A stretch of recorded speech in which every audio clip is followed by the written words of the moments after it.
Vermithor takes Hugh Hammer as his new rider in House of the Dragon Season 2, Episode 7, and it isn't just because he has the blood of the dragon in him.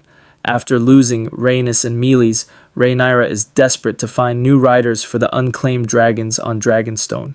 With Seasmoke claiming Adam as his new rider, not the other way around, in House of the Dragon Season 2, Episode 6, the Queen calls for Targaryen bastards to come to Dragonstone and attempt to ride Vermithor and Silverwing. Only two are successful, Hugh Hammer and Ulf White.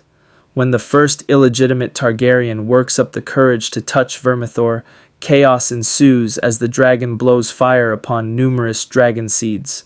The dragon seeds scatter and are either burned, crushed, or eaten by the Bronze Fury, with Hugh Hammer eventually finding the bravery to distract Vermithor from burning a woman by standing in front of him instead.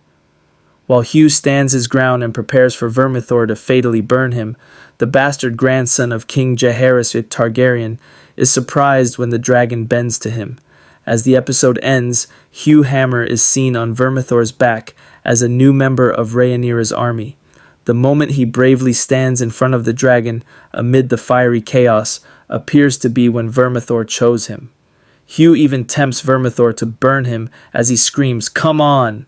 taking the death of a true Dragonrider in stride. Similar to Lyanna Velaryon wishing to die by Vhagar's fire or Rhaenys accepting her death on Meleys, Hugh Hammer embracing a Dragonrider's death made him more worthy of riding Vermithor. His lack of outward fear and calmness as he stood before Vermithor, telling the dragon he was ready to die from the dragon flames, could only come from someone with enough fire in their blood to warrant riding a dragon. Of course, being brave and having Targaryen blood aren't the only reasons for a dragon to take someone as a rider. In the moment that Hugh saved the woman and fiercely showed power over the dragon, Hugh Hammer demonstrated himself as a Bronze Fury, making him fit to ride this specific dragon. Dragons have their own personalities that often take to their riders, and Vermithor needed a human Bronze Fury to bond with. Similar to the bravery and ferocity that Aemon Targaryen exhibited when claiming Vhagar as a child, the second biggest dragon of House Targaryen accepted these qualities in Hugh Hammer. Another reason why Vermithor allowed Hugh Hammer to claim him may be tied to his true parentage.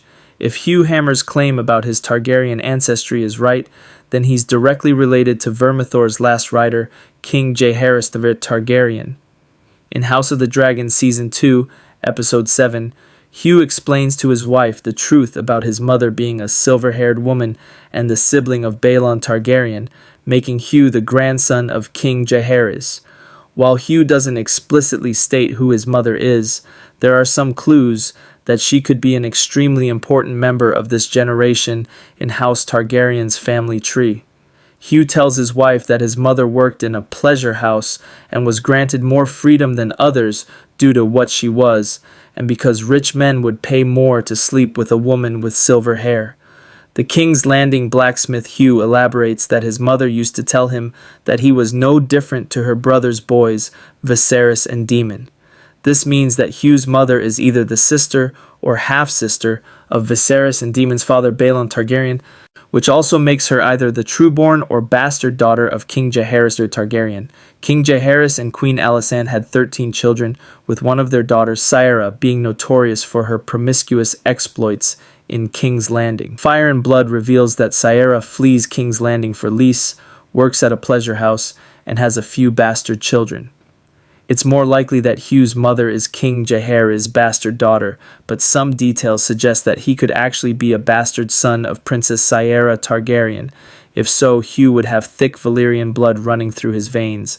Not only this, but Jaehaerys favored Saera, so Vermithor may sense both of their blood in Hugh. Hugh and Vermithor quickly become huge assets for Rhaenyra in the Dance of the Dragons.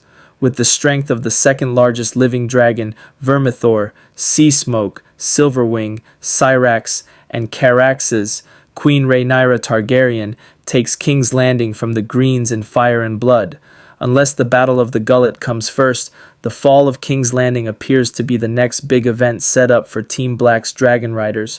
However, not long after this victory for Queen Rhaenyra, Hugh Hammer and Vermithor changed their allegiances.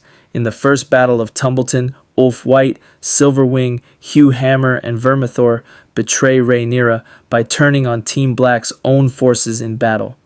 Defecting to the Greens, Hugh begins calling himself Lord Hammer and expresses a desire to be king, with his ambitions being supported by a prophecy about a new king rising when a hammer falls on a dragon. Team Green soon kills Hugh Hammer for his treachery against both Targaryen factions during the Second Battle of Tumbleton, with Vermithor also dying in this House of the Dragon battle when fighting the riderless Sea Smoke and Tessarion in the skies. What do you think? Tell us in the comments and keep watching Film Buff Baby.